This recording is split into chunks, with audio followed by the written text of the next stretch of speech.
to Bellew. "Not good enough for such a woman, I know, but the best I could afford, sir," said the Sergeant, appearing profoundly interested in the leaves overhead, while Bellew opened the very small box. "Why, it's very handsome, Sergeant," said Bellew, making the jewels sparkle in the sun. "Anyone might be proud of such a ring." "Why, it did look pretty tidy, in the shop, sir, to me and Peterday. My comrade has a sharp eye, and a sound judgment in most things, sir, and he took a deal of trouble in selecting it. But now, when it comes to giving it to her, why, it looks uncommon small, and mean, sir." "A ruby, and 2 diamonds, and very fine stones too, Sergeant.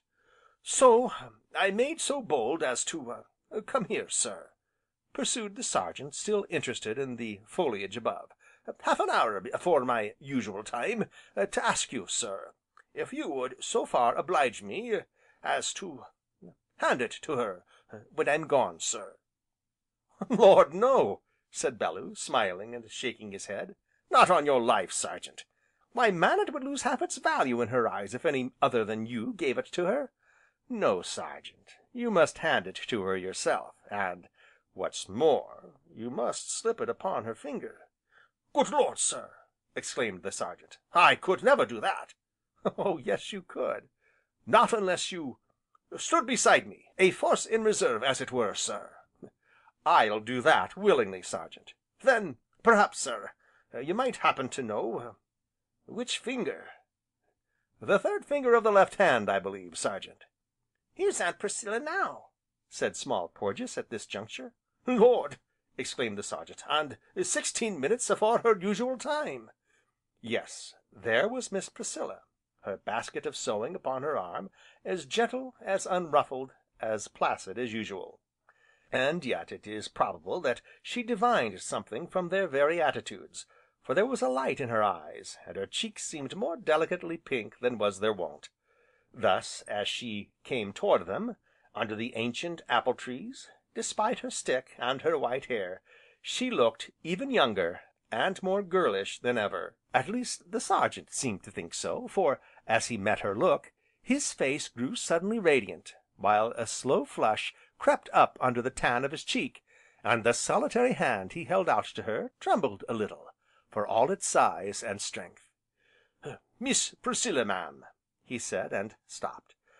"Miss Priscilla," he began again, and paused once more. "Why, Sergeant!" she exclaimed, though it was a very soft little exclamation indeed, for her hand still rested in his, and so she could feel the quiver of the strong fingers. "Why, Sergeant!" "Miss Priscilla," said he, beginning all over again, but with no better success.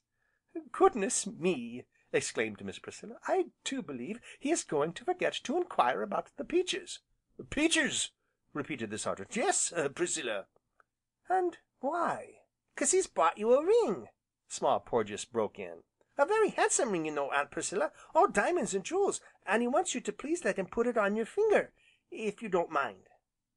"And here it is!" said the Sergeant, and gave it into her hand.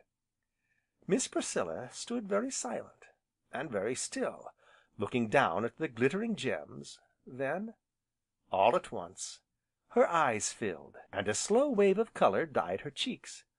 "Oh Sergeant!" she said very softly, "Oh Sergeant, I am only a poor old woman with a lame foot." "And I am a poor old soldier with only one arm, Priscilla."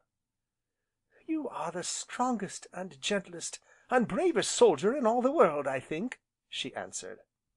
"And you, Priscilla, are the sweetest, and most beautiful woman in the world, I know. And so, I've loved you all these years, and never dared to tell you so because of my one arm." "Why then," said Miss Priscilla, smiling up at him through her tears, "if you do really think that, oh, why, it's this finger, Sergeant." So the Sergeant, very clumsily, perhaps, because he had but the one hand, slipped the ring upon the finger in question, and Porges, big and small, turning to glance back as they went upon their way, saw that he still held that small, white hand pressed close to his lips. CHAPTER XXII